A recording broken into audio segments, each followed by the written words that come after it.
اس وقت جو پاک بھارت کشیدگی چل رہی ہے تو اسی حوالے سے مفتی اعظم پاکستان مفتی منیب الرحمان صاحب کا بھی ایک اہم بیان سامنے آیا ہے۔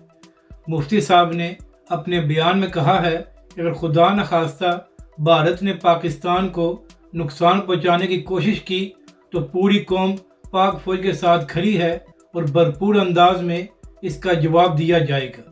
مفتی صاحب نے مزید اپنے بیان میں کہا کہ اگر بھارت کا خیال یہ ہے کہ پاکستان میں بہت سیاسی عدم استحکام ہے اور اس بات کا وہ فائدہ اٹھا سکتا ہے تو اس کی بھول ہے۔ ہمارے اندر جتنے مرضی اختلافات ہوں لیکن جب پاکستان کی بات آتی ہے تو پوری قوم اکٹھی ہو جاتی ہے اور پوری قوم پاک فوج کے ساتھ کھڑی ہے اور بھرپور انداز میں پاکستان کا دفاع کیا جائے گا اور بھارت کسی بھول میں نہ رہے۔